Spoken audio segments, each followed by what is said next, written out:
Ladies and gentlemen, welcome to the Musician's Mentor Podcast.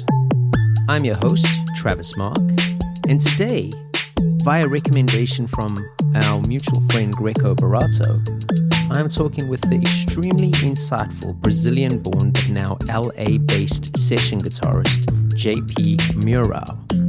JP works as a session guitarist, an arranger, a producer, a composer, and even an educator, and has collaborated and recorded with artists such as Selena Gomez, Snoop Dogg, Macy Gray, Brecker, and a host of other artists and commercial companies. JP currently serves as a professor at Cal State University, and we talk about band life, music education, professionalism, just a bit of everything in this conversation. I really enjoyed this convo. I hope you do too. As per my usual request, please, if you are getting anything from these podcast interviews, do me a favor and leave us a rating or a review. It's really helpful. Don't forget you can follow us on all social media or simply head to musicians-mentor.com. But for now, ladies and gentlemen, please welcome the one and only JP Mourao.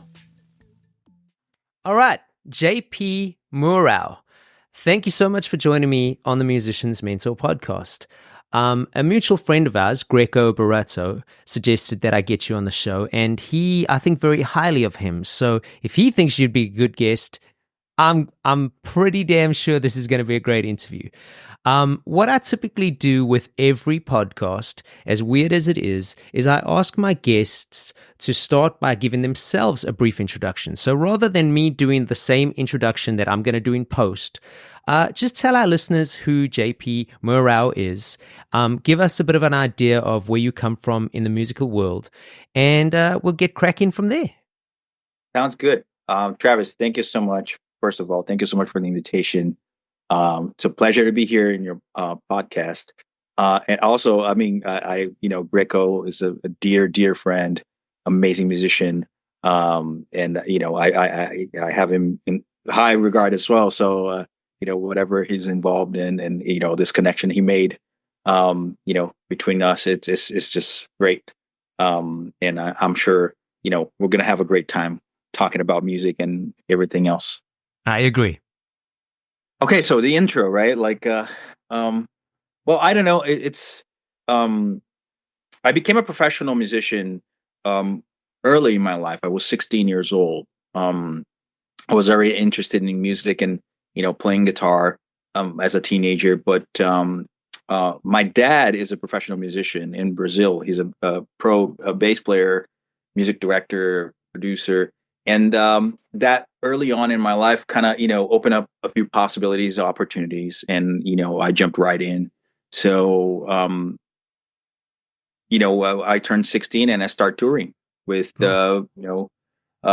artists in Brazil, big major tours. So, think about it. I was, just 16 years old and playing for thousands of people, big stadiums and arenas and, all that sort of thing.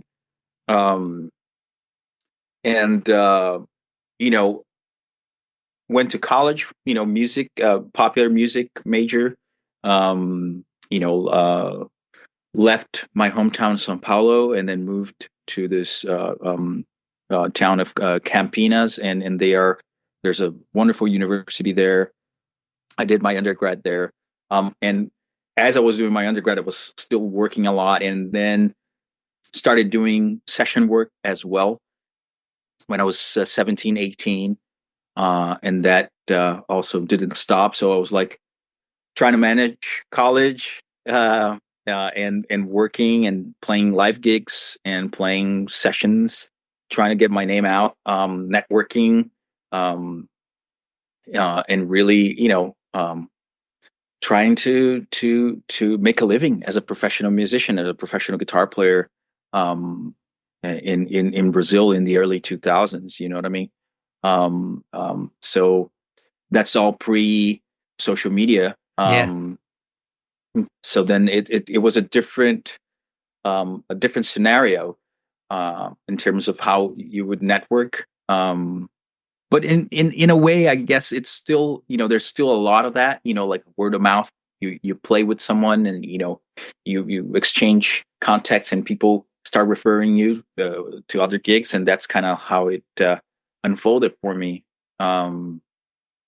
So I just kept working. I finished my undergrad, my bachelor's, moved back to my hometown, Sao Paulo, which is kind of like a major center, a financial industrial center in Brazil. It's the biggest city, and there's a lot of music opportunities there too. A lot of studios, a lot of producers, composers, a lot of bands and artists that kind of like LA, like, or New York, or any major music center in the world, London, or they, hire musicians from that town, and it's to go out on tour. So I just, jumped right in after college and started working like crazy, uh, you know, playing, saying yes to a lot of, most of the gigs that Yeah. came my way. And I played on, a bunch of different records, different styles.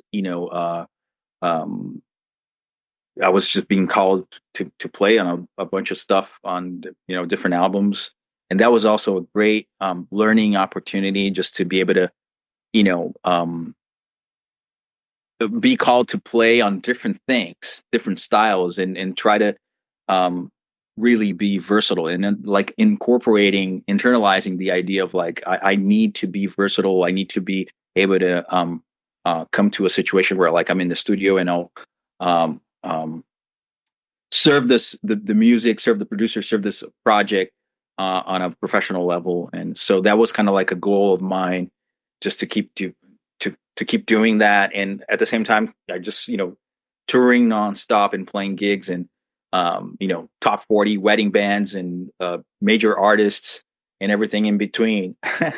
um, an interesting note about the playing top 40 bands and events and wedding bands. It was also a really big school for me, because then you have to play, you have to learn so many songs, right? Yeah. Not only the top 10 and top 40, but it's like the structure would be like we would play during dinner, say, there's a dinner, or there's whatever, a cocktail hour, and you play like jazz, 50s music, and then 60s, and then people start dancing, and then it's 70s and 80s and 90s, and then along that international music, you have the Brazilian aspect too. So there's like including Brazilian repertoire, Brazilian songs, bossas and sambas. And so it was a really great school as well. Not only the official bachelor's degree, Yeah. but Yeah. being out and playing, playing gigs. And then in 2010, um I think it was 2009, and I applied for a master's degree program here in Los Angeles at California State University, and I was accepted, and it was, my wife and I were like, okay, we're doing this. We're moving to LA. My wife is an actress, and she's, it was kind of like, a no-brainer, like Los Angeles. She's an actress. So we moved, and I got my master's here in commercial music from Cal State LA. Um, and through, you know, just the same kind of process of like networking, getting to know people, playing a few gigs here and there, word of mouth, I started getting referred to, other, projects. And I was just fortunate to keep doing what I was doing in Brazil as a session and touring musician here in LA as well. And then I also met Grecco back in 2011 as well, and a lot of other people here in LA. And it's like, and things just went on from there. I still tour, do a lot of sessions here in LA, different producers, composers, different things. But I also ended up, after getting my master's, kind of this academic career door opened up for Yeah. me, and I started teaching at Cal State LA first, teaching a few like guitar students, and then a couple classes. They, as a lecturer, they're like adjunct faculty, and In 2020, they opened a full-time position, assistant professor position in commercial music, and I applied and I got the position. So I'm a assistant professor and I'm the commercial music area coordinator. So I'm kind of coordinating the commercial music program. Uh, Two of our faculty, senior faculty members are retiring. So I see myself in this position of like trying to, um, you know, project and plan, the future of the Yeah. program itself, which is already challenging. Like your podcast talking about, music industry and, music in general, like what is the future of music at this point? And like, what's the future of music education? Yeah. You add, that on top of it. But anyway, so then now I'm just juggling between, my academic career within university and then touring, doing session work, recording here from home and going to studios here in LA and playing other types of gigs. Yeah. Playing with Grecco's wife, Caro, Oh, cool. and other projects as well. So, I mean, it's in a nutshell, it's kind of like my musical development so far. But there's a bunch of details and detours as you know, ups and downs. Of course. We're going to try cover as much as possible, obviously, within our time frame.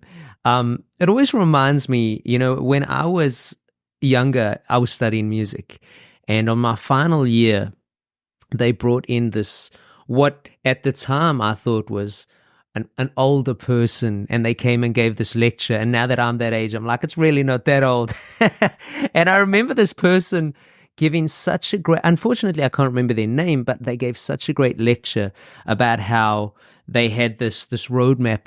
They thought that they were going to travel this straight road in music, and along the way they turned down here and did a bit of education for a few years, and then they went back to the main road and they turned down the next road, and they composed for TV for 10 years, and then they came back to, and it's like, it's funny because I think when you're a younger musician, it's so easy to think it's just going to be the straight path.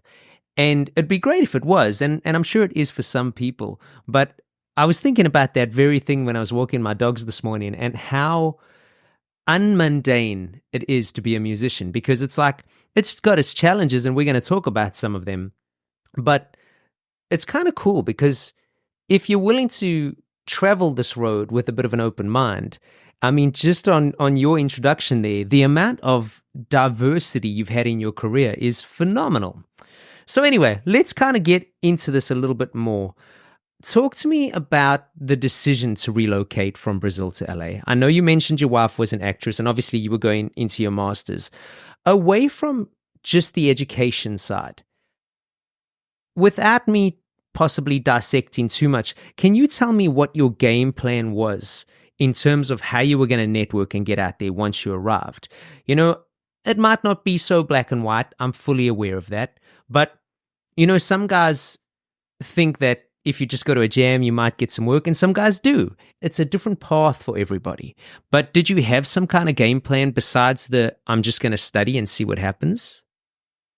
I did, and this is a wonderful question. I was talking to a few grad students the other day, exactly about that, and I think moving out here, of course, there was studies, and they were taking a lot of my energy and time. But I was definitely, I was like really into focused in making connections and trying my best to stay in LA, right? Because going back to Brazil was always an option, right? Like finish my master's, and go back to Brazil and keep doing what I was doing. But I really wanted to try and see what would happen to stay here.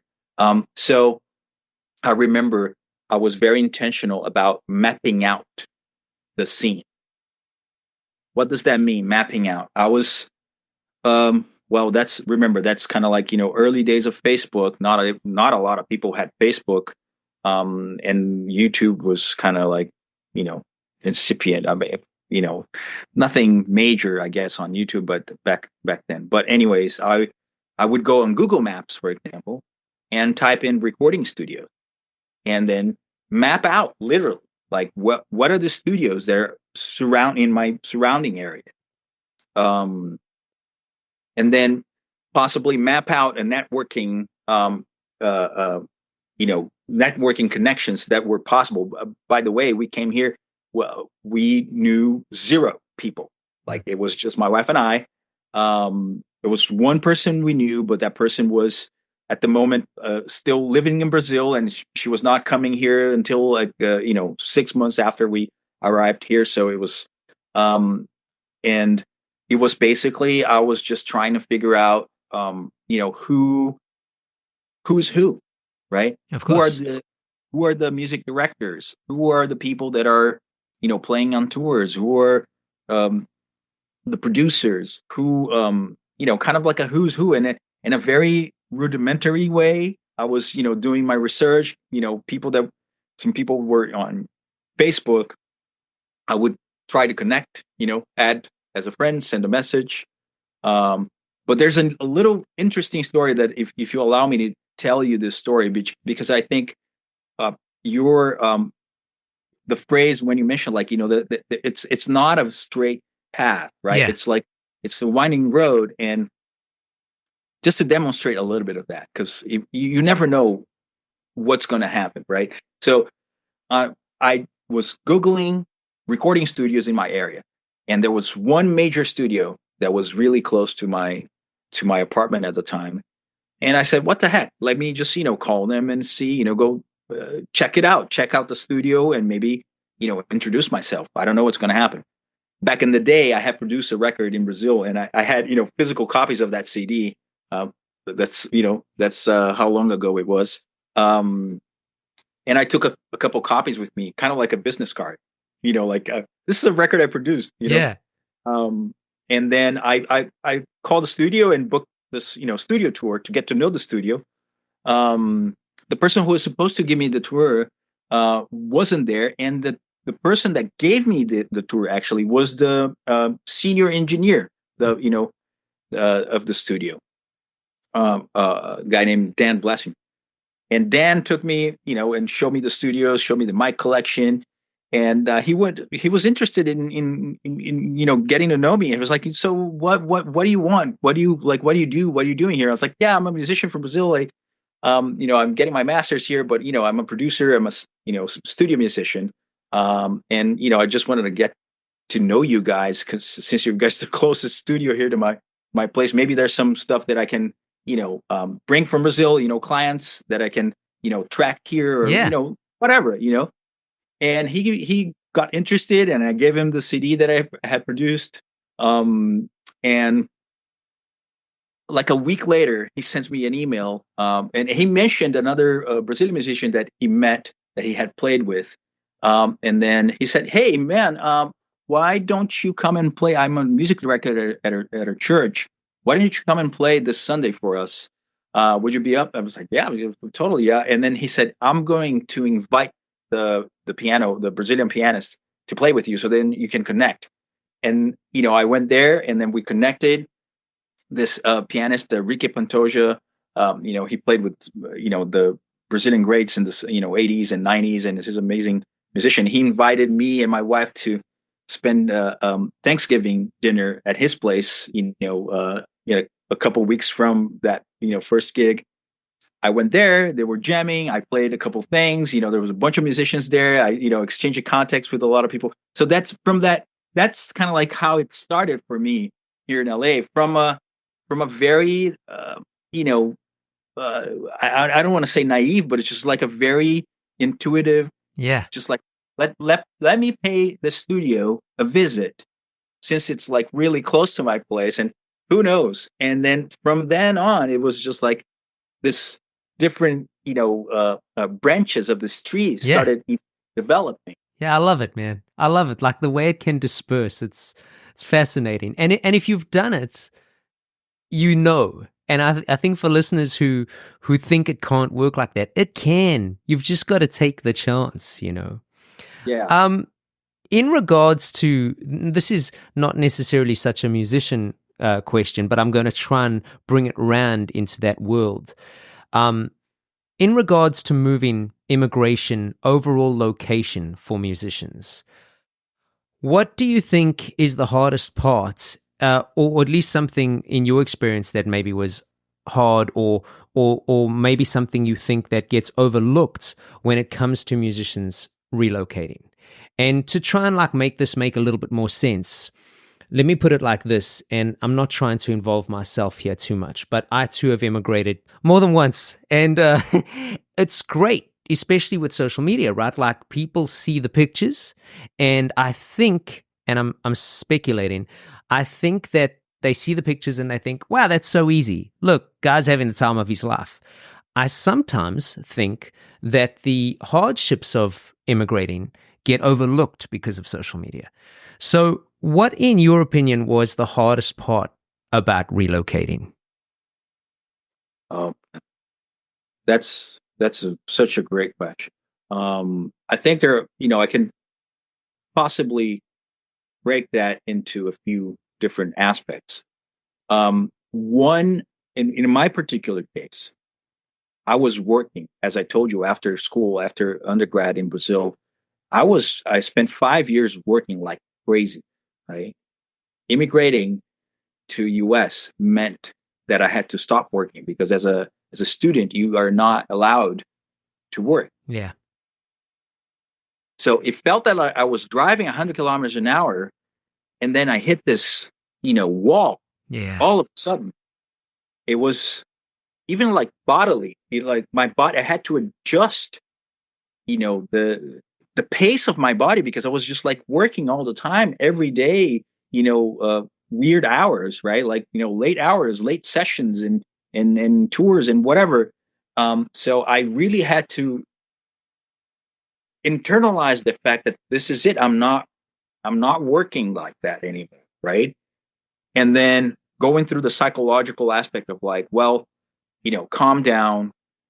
You're not working. I mean, you have your masters, all the assignments and classes. And at the same time, like, well, I need to make money. I need to, the pressure of, I need to make it happen, right? I had all the emotional support from my family, from my parents, but I didn't have financial support from them. So all that I was working through, those 5 years after college, I was just saving as much as possible to be able to come in and get a master's in Los Angeles. So then the pressure of trying to, or having to, make the connections to be able to actually, work and get paid, and then, start breathing financially, right?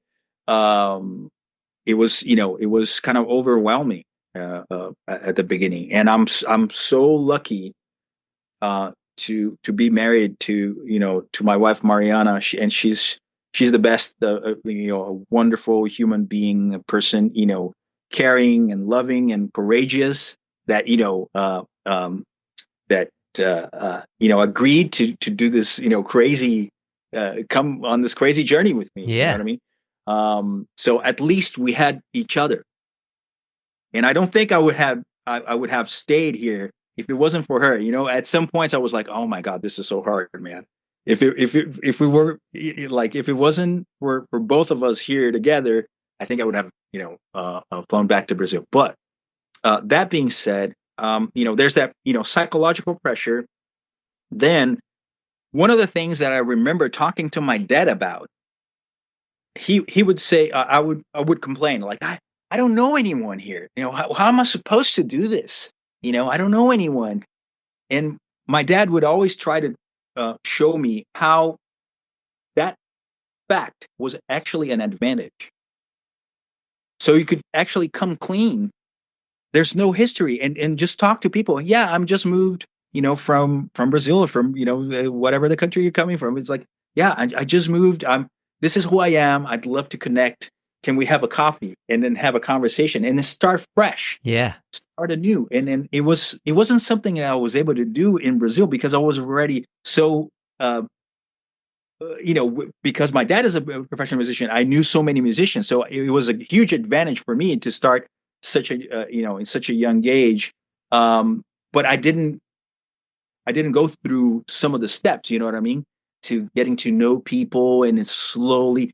For me, it was already, um, um, you know, um, just jumping a few steps ahead. But coming to LA, it was a very humbling experience. Like I had to literally just see myself starting from zero, and at the same time that I would feel completely overwhelmed and not being able to, clearly see what I was supposed to do. My dad would always say, this is the advantage. This is your advantage.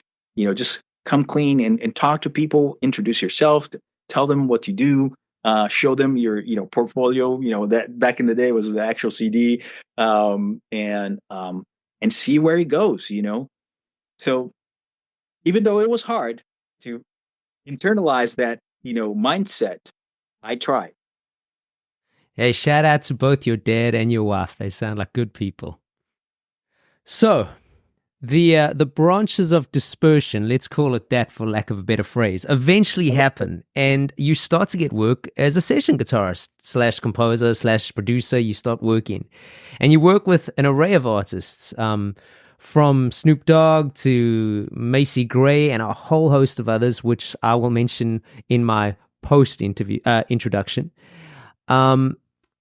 What was your first, or what would you consider to be your first real break once you got there to LA? And once it came, similar to our last question, what did you potentially do to try keep it rolling? That's such a great question. I mean, there was a really cool moment. That was, I think that was 2013, where through like also interesting story, through a friend in common, I was introduced to this person, Nick Collectic, and he's an amazing music lawyer, into music business and the law aspects of music, but he's also a musician. He plays and writes music, and we got introduced by a mutual friend. Went on to have dinner, and he was also interested in knowing about what I did, and was like, oh yeah, yeah, I'm a session musician, producer, whatever. And he was like, okay, that's interesting. I might have something for you. And then after a week or so, he introduces me via email to production team called Rock Mafia. Rock Mafia is husband and wife production team, Tim and Antonina, and they produce a lot of like pop acts, like Miley Cyrus, Justin Bieber, like that Disney kind of turned pop mega stars type of thing. And they needed a guitar player to play nylon string, kind of like a Brazilian vibe on a track. And then they booked a session, and I said, yeah, I'll show up. So I go there in Santa Monica to their studio in Santa Monica, and it was actually the Coca Cola theme for the World Cup in 2014. Cool. And it was a major thing because if you check it out, they did the same song in 32 languages with major artists from each country that was participating. That's incredible. And so I got to play with I'm playing guitar on that track with major artists from around the globe, and that I feel like it was a great moment. And from that point, I started working a lot with Rock Mafia. I played then after on some Selena Gomez stuff for them and other, bunch of other tracks. And through them, I also met Mario Caldato, who is an amazing producer as well. He's kind of considered the Beastie Boy. He produced all the Beastie Boy records and Jack Johnson and Beck and a bunch of other things. And I started working with Mario on a kind of regularly, and so it's like it felt really great to to had to get the call for that session at Rock Mafia Studios, and from then I started working for them, and then Mario C. Yeah, so it's kind of like it felt really special at that moment. It's amazing, man. Well, and then just to compliment, to follow up, you said like how do I keep that going? I guess it is still a relationship based industry in many ways. And a great example is like when you see like Rock Mafia. I tell my students that too. Like there's this dichotomy of we live in such a globalized world. You can track anywhere in the world. You can send files. People can collaborate musically, but geography still counts. Rock Mafia Studios is half a block from this big complex where several labels are located: Def Jam, Interscope, Warner. So like it's literally just a quick phone call away. Hey, come grab a coffee here at the studio and check a new track. Check this out. Invite the A&R, invite label people or artists. And that was such a eye-opening thing for me when I saw where they were located and this relationship with the how close they were. They can be anywhere in the world, you know what I mean? Yeah. But there was something about the personal aspect, right? Developing a relationship, a personal relationship. And I think that's, ends up being that, like in music, you want to hang out with people that you think are cool and they're nice, human beings, you know what I mean? In the end of the day, at the end of the day, it's just like, just want to have a good time and collaborate with people you like. So there's that personal thing, like that makes music. It's still like a referral based industry, in my opinion. I think you're right. In addition to your producer, session, composer, education vocations, well, actually, let me reword that if you're okay, because this one's going to be about education. So in addition to your producer and session vocations, we've obviously spoken a little bit about the fact that you teach at Cal State. Talk to me about how you juggle sort of the education role and then say the touring gigs, because I saw that you do tour with the Japanese pianist, and I hope I pronounced this correctly, Keiko Matsui? Keiko Matsui. Keiko Matsui, okay. So I've got two questions here. One, how important do you feel having diversity when it comes to a music career is? And then two, one might be a little redundant because I feel like we've covered a little bit about that, but if you want to, you can dive deeper. Two is, could you possibly share some touring tips that you may have, like things like how to kind of get the most while out on the road, how to stay healthy, how to keep sane, how to potentially maintain one's musicianship if they are constantly on the road, etc., etc. You can answer that. That's quite a long question, so you can answer that however you like. Okay. So addressing the first portion of the question, I guess, juggling the two things. But the cool thing about Cal State LA's commercial music program is that it is commercial music. So I feel like now I'm in a position where I'm the coordinator of the program. But historically, it's been that whoever is teaching there is should be people, someone that is working in the industry. That's the value. That's adds so much value, right? Versus other academic disciplines where you see people that are completely dedicated, 100% exclusive to teaching and academia. And I think in terms of like Cal State LA's having a music department, having a commercial music program in Los Angeles, I think it's actually essential that whoever is teaching there is a working musician. You know what I mean? Yeah. So I think it's actually even though it can apparently it can create complications, right? Like how do you tour and teach? And I think the benefits outweigh any complications that might arise from the situation. You know what I mean? Because it's very beneficial to our students to have contact with people that are actually working in the industry, Yeah. right? And it's such, as you know, commercial music. I mean, the music industry, contemporary music, or popular music.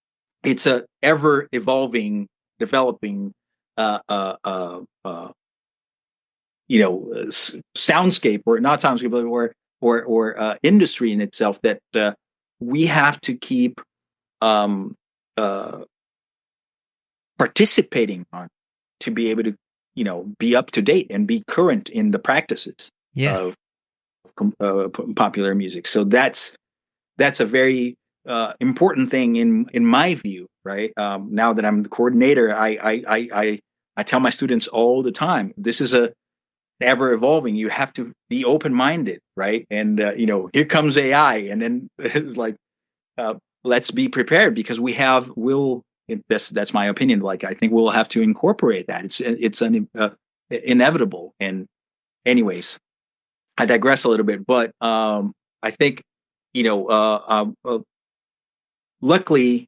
Keiko's touring schedule is not as heavy as a touring schedule, for example, like a major pop act, like, I don't know, Taylor Swift or a Beyonce, where you're out for 3 months, 4 months, and then you're back home for a couple weeks, and then you're out. So that would create an impossibility, of course. But this is a very particular thing to me. In my case, other musicians here in town, that I know, they're out for months or weeks, and that's it. That's the life. Um, so that, I think, that kind of answers that first portion of the question, right? Yes. And then the second portion of it, like tips for touring and staying sane. Um, that's a very interesting one, and difficult one too, because um, I think you have to prioritize exactly that. You have to prioritize your mental health when you're on the road, um, above everything else. Actually, that's my opinion. That's my take on it. Um, I try to bring books. I try to read as much as I can. But again, with having this academic job, I'm always also constantly working, answering emails, having office hours, and sometimes I'm teaching from the road, like via Virtual. Zoom, virtual teaching, and at some point, last year, I actually had a subscription for the internet on the plane. So I was, I, I had the internet at home and for the plane, because I was constantly working. Some people think, well, yeah, you're touring, you go on the plane, you're watching movies. Man, I haven't watched a single movie for weeks, because I'm just working and replying to emails and stuff. But that being said, mental health, like physical health, I know people that have, exercise routines that they do in hotel rooms and whatnot, and just they go out for walks and etc. Um, but for me, it definitely feels like I prefer to prioritize my mental health, and also my rest, right? Really being very mindful of how much rest I'm getting, because it definitely adds up Yeah. when you're not resting enough. Um, adds up, not only physically, but then you're on stage, and then you're making mistakes, and you forget things. It takes a toll. You know what I mean? And also, like, also trying to be mindful of food, because on the road, the easiest thing for you to start just eating junk food and whatever's available. And uh I try to be very mindful, and I make a point of, like, sometimes we get to a city, I don't know, we get to the airport, we land at 11, and then we're going to go to a hotel, and then we're gonna leave at 2:30 to go sound check. Sometimes from the hotel, from the airport to the hotel, I'm ordering Uber Eats ahead of time. So when I get to the hotel, there's a plate, a salad, or rice and something, like protein or whatever. Then some colleagues I know that they don't eat, right? They wait the whole day to eat, just before the concert, and I don't feel like, at least for me, it doesn't work. So it's just a small example to show, like I try to make a point of like uh eating healthy, and trying to keep a eating schedule as close as possible to my daily weekly schedule when I'm in LA. Yeah. That's actually such a good tip because I ask most of the people I talk to about their touring habits. And obviously food comes up a lot, but nobody's ever said that before. That's really good. I like that one. I'm going to steal that. That's great. Let's turn this around a little and talk about overall hardships about being a working career musician. What, in your opinion, are some of the downsides of choosing this career? And how do you personally stay up when the elements of those types of situations come creeping in? Wow, that's a deep question, and thank you for that. Again, I think uh, first of all, it's knowing that you will have times where there's no work at all. Um, and then trying to be very understanding of that situation, and not being too hard on yourself when those times come, when there are no gigs, right? Like when it's like you look at your calendar and a whole month is open and empty, and it can happen, and it will happen to all of us. So um, trying to stay sane, and trying to stay, I don't want to use the word calm, but because I'm not one to stay calm, like with like peaceful in those situations. There's something, always cooking, like, yeah, I need to get this going, right? Because there's not, I don't have a lot of dates on my calendar right now, but I think just trying to internalize the idea that ups and downs is the MO of our profession, Yeah. right? Um, after doing this for 20 years as a freelancer, now I have an academic job, which I never thought it would happen in my life. And with, benefits and all that kind of semi-corporate kind of thing, like I've never thought I would have that in my life. You know what I mean? I Yeah. was so used to and ready to, you know, because the first 20 years of my career were just like up up and down. It's like there are moments where when it rains, it pours, right? It's like crazy busy, like don't have time to sleep or eat properly, just from studio to studio to touring, and it's like very very busy times, and then nothing, right? So one thing, I also tell my students that, like, try to average it out throughout the year, right? Don't get too desperate if like February or March or whatever the month is, you're not, complete fully booked, or there's nothing on the books, because the year will average, should average out. And also think about the ups and downs as, peaks and valleys, right? As your career progresses, ideally you would see that the valleys are not as deep, right? You still have, less work at some point. But, like, say at the beginning of your career, it was like zero, right? And then another peak, and then this second time, it's a little bit, higher than the previous one, right? So then you see the progression, not from the point where the peaks are. You see the progression in your career from where the valleys. Yeah. Yeah.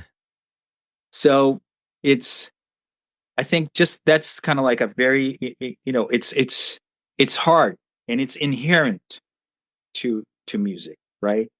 It's inherent. It's just part of what it is. And if you're willing to be, if you want to be a musician, a professional musician, you have to be okay with that.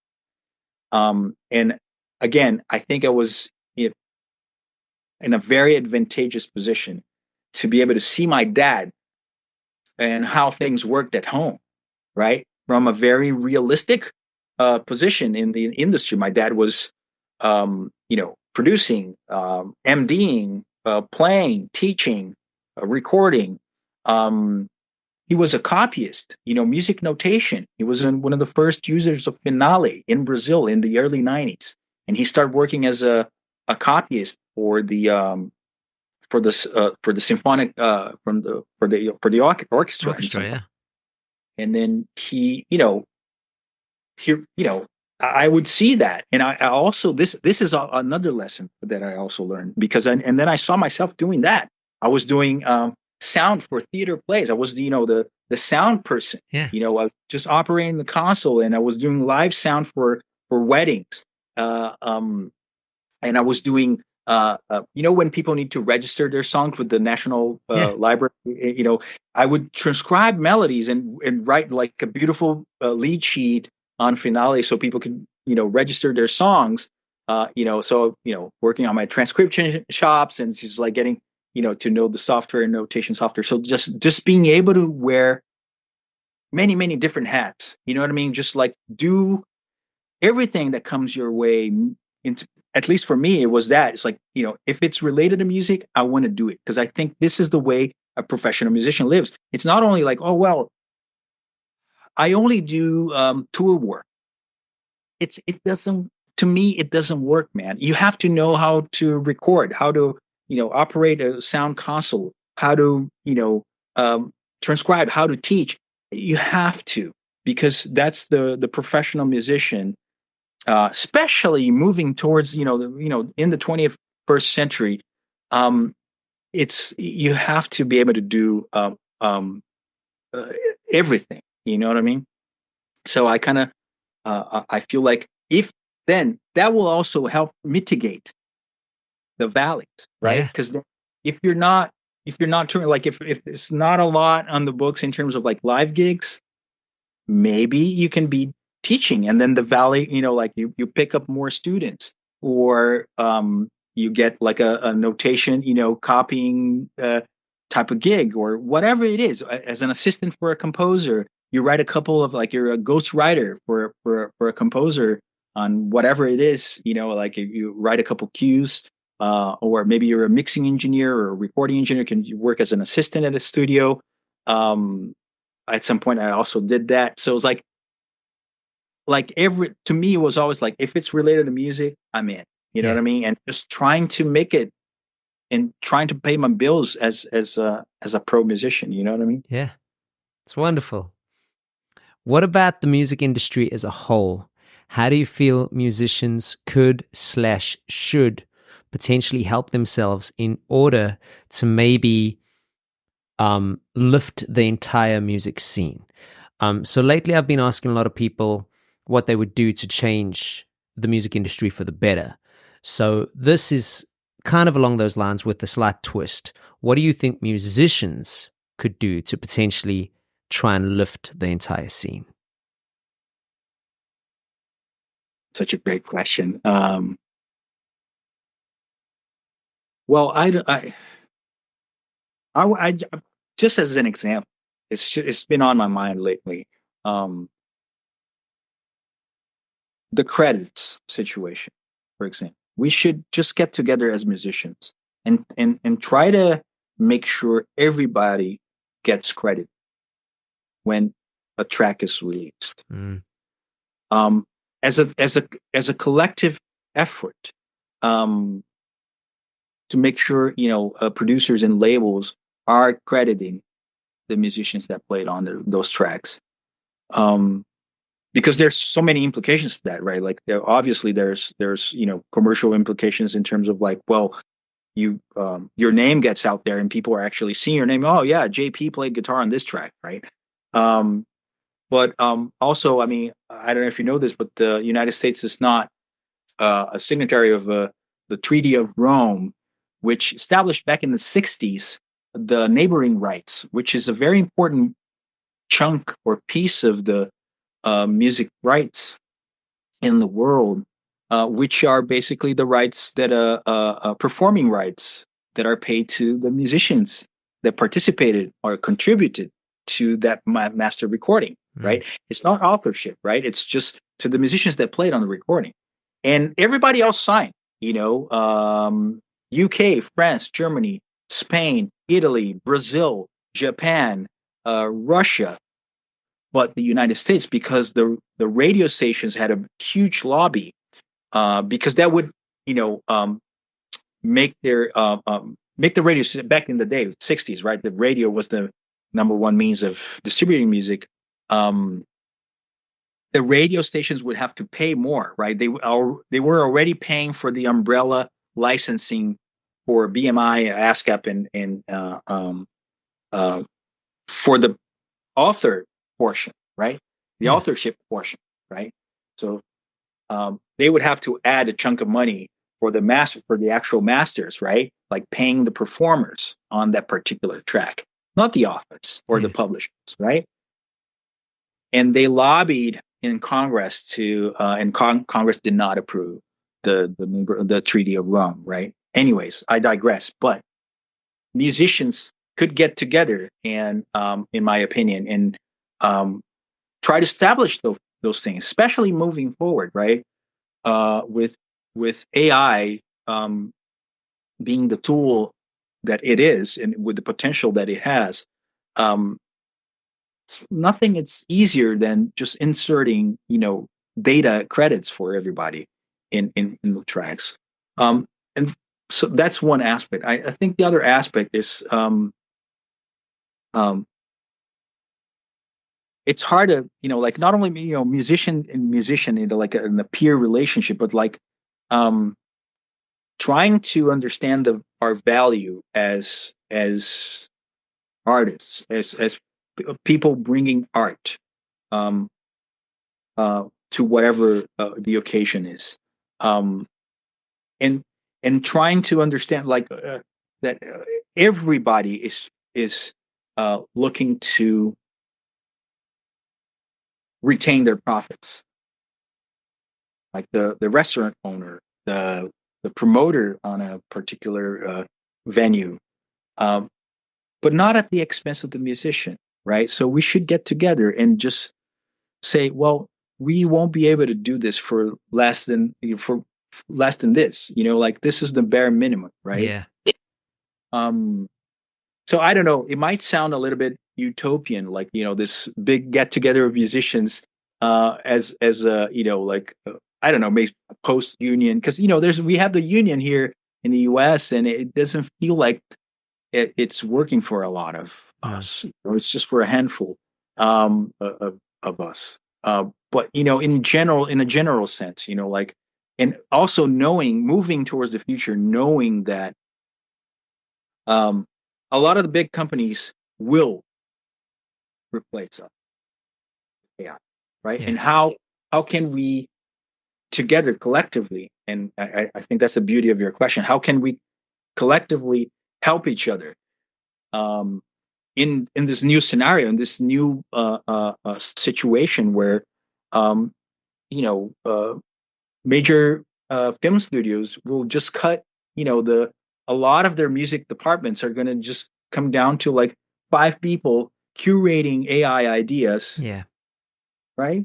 How do we get the ball rolling? See the example of the writers, right? A huge strike last year. The actors, huge strike. Yeah. Can you imagine musicians did that? Like, I thought about it when I saw that strike. It's like, just even from a working live musician's point of view, if we could just stick together like that, the whole industry would change. It's a tough one, man. It's interesting that you've brought AI up a couple times, because I was going to ask you some AI questions. I'm going to try to condense it into one, and that is basically, what are your overall thoughts on the advent of AI?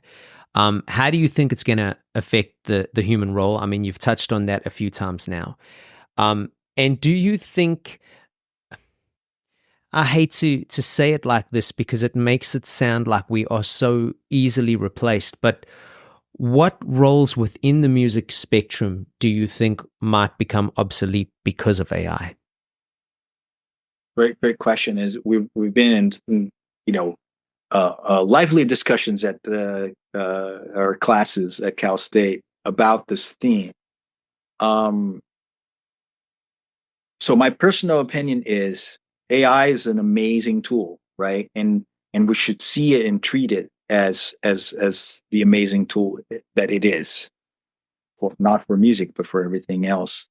Also, we should see it as an inevitable thing, just like the advent of recording technology was inevitable. Yeah. It was a big uh, uh, seismic event back in the days, in the late 1800s, with the advent of recording. And a lot of musicians at the time were freaking out and complaining a lot and thinking about, we're doomed, right? Because like, who's going to come out to see an orchestra if they can just buy, first was the cylinder, then the disc of the performance of Enrico Caruso, the opera singer, and the Milan orchestra, right? Who's going to come out to see us play? So it was a big thing, with this disruptive technology. As in every sense, every time it happens, it is earth shaking. And for us specifically, I think the last time it happened, it was with the advent of the recording technology, right? And we survived, right? Recording technology was this beautiful thing that opened up doors for a whole different form of art, the phonographic art, Yeah. right? Art of recorded music, which is different from live music, right? If you think about it, the way it evolved. And for us in popular music, man, there's this symbiosis, this umbilical relationship between technology and music, right? The way we make music. It's a little bit different than classical, in the folk world, because it's more like about capturing what's being performed. But for us in popular music, we're always, manipulating things, and we need the technological tools to manipulate that. And it's part, of the artistic aesthetic, right? Proposition of a work of art. We're using the tools to make it sound in a certain way, right? So that being said, I guess we will incorporate, and we should incorporate AI as a tool to make music, to an aesthetic tool, right? Now, which is kind of complicated. It's AI. Different from the advent of recording technology in the late 1800s. AI is something that is affecting and will affect the way humans live. That's my opinion. It's like the way we interact and relate to the world around us, right?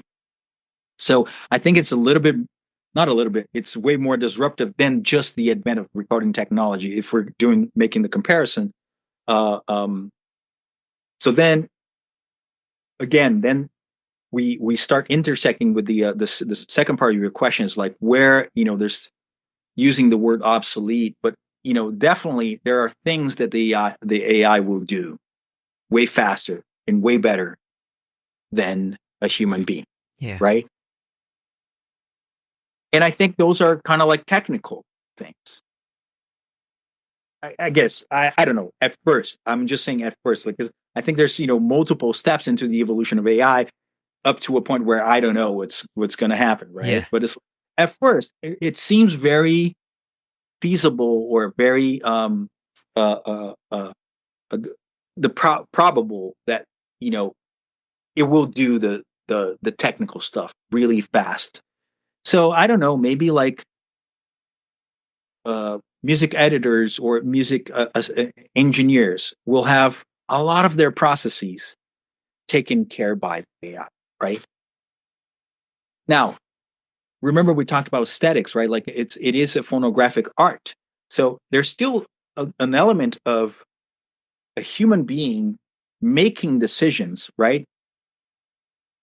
Using AI tools and even like curating AI ideas. Mm-hmm. The AI as a proponent of like, well, maybe this type of compressor or this level of compression. What about this other? And then you kind of audit these, options and say, okay, I'll go with this one, right? So simplifying processes, but still with a human in control of aesthetic decision, not technical decision, right? Yeah. So then they're still there, but so maybe that's a very probable future, I would say. The AI taking care of the technicality of it, and humans more available or free to make aesthetic decisions, still in control of the process. Now, of course, the AI will be generating music by itself, right? There's a lot of people already doing that. A lot of AI, uh, um, um, software that is already doing that. And for some big corporation, and that's what kind of pisses me off. Like big corporations will go that route because then its profits are more important. Cheaper, yeah. It's cheaper, right? So then you just get the AI to write the music, the background music for the scene. Let's not pay a composer to do it, right? But at the same time, I think just like with the advent of technology, the recording technology, we will adapt as a human society. Maybe we will see, just like with this recent report from the Recording Industry Association, that vinyl sales surpassed CD sales in 2023 in millions of dollars. So you see, there's a niche here, and maybe what I'm trying to allude to is human beings will then see the value of other human beings making music without any of those tools, right? Yeah. It's like, this is like, maybe we're going to have like a Spotify channel or playlist, or even like just a streaming service dedicated to human only music, right? That music that has no participation of any AI whatsoever. So I'm hopeful that we will find ways to keep making music, making art in general, right? Like despite the AI being very transformative and disruptive in our lives in general. Now, that being said, the other side of it, things that are not going to be obsolete, being able to play an instrument and perform live. I agree. That's not going to be obsolete. At least I don't know how fast it's going to evolve, but in 50 years, I think people are still going to go out and see live music performed by live, human beings. So then, it kind of comes down to like, the more technical aspects. Like with any technology, right? It's like the machines, AI will do it faster and quicker and easier, and so it makes more sense, right? Yeah. For you to do it, and the rest, the artistic component, right? It comes from the human, from our human condition, right? The human soul, the human mind is inherent creative, so we won't stop being creative, I guess. I have to agree. I mean, I liken it to the inventive drum machines.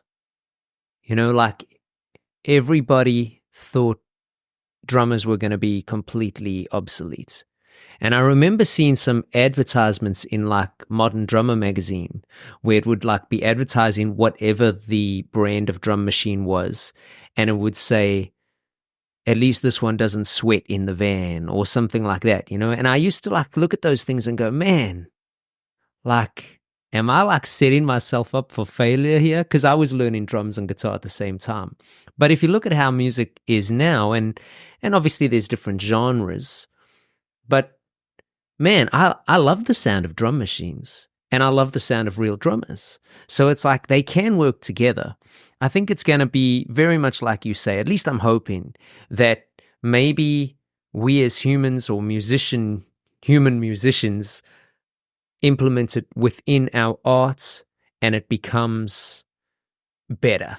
Everything just becomes better versus it just being, well, now all of these jobs don't matter because, like, I feel like while certain vocations do obviously change over decades, I think there's an artistic form of entertainment, a human side of it that just it can't leave music because the heart of it will leave. But that also is me talking as a musician and being hopeful because I like hearing something where I think, man, this person's really got something to say versus, oh, this is just so pristine. It's whatever. It's all got its place. Anyway, JP, this is my last question for you. It's a little bit of a loaded one. I should have given you a heads up. I've been doing that a lot lately just because sometimes I leave people hanging on this one.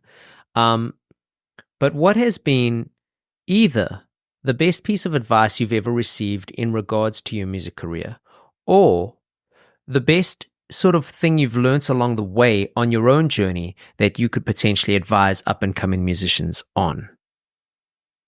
Oh my God.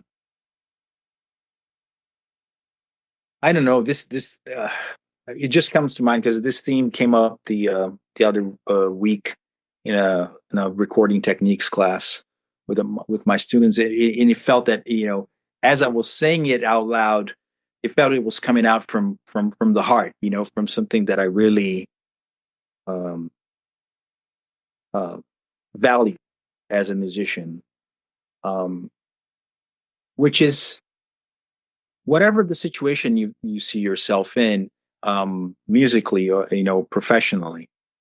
um, the most important thing still, uh, uh, despite everything is going on around you, it could be a recording session, it could be playing live, it could be playing at a restaurant, it could be playing like a stadium for thousands and thousands of people. um, the music is the most important thing, always, always. um, So it's not about you. It's not about the money. It's not about the people watching. It's about the music. So from the musician perspective, um, you know, if you want to use the word serve, like use your talent, use your technical ability to serve that music at that time. And that should be our focus at all times. You know what I mean?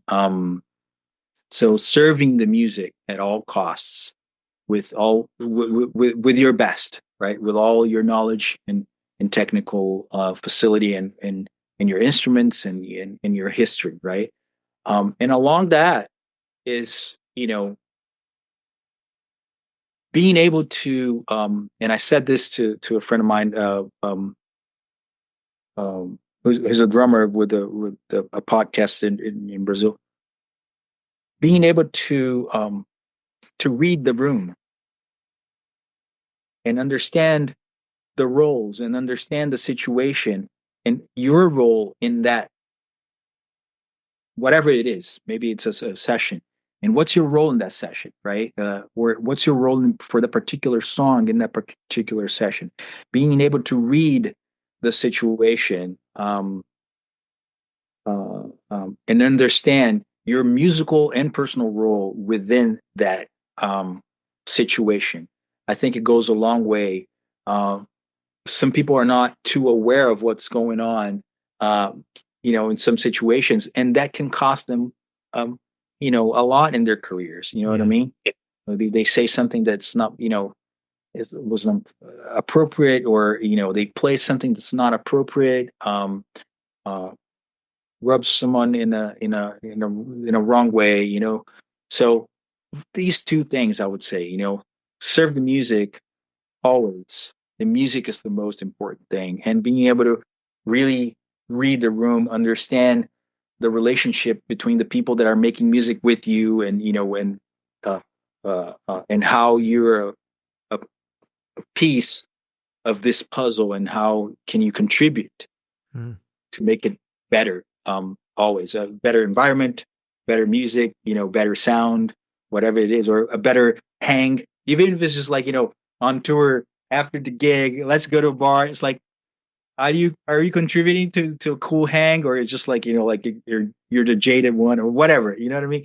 Just trying to think about the music, and even like it just gave me a little bit of an insight. Like sometimes having different projects and original projects, like trying to avoid purposefully trying to avoid a discussion before going on stage. Try to avoid like any subject that might kind of rock the boat too much, because if you do that, you're jeopardizing the music. The music will suffer, right? Yeah. It's not you or the drummer or the bass player that are gonna be upset about something, about a comment or whatever. It's at the end of the day, the music is going to suffer.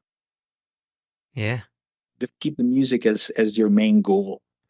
All right, JP Mourao, dude, thank you so very much for your time, man. This was a really insightful discussion.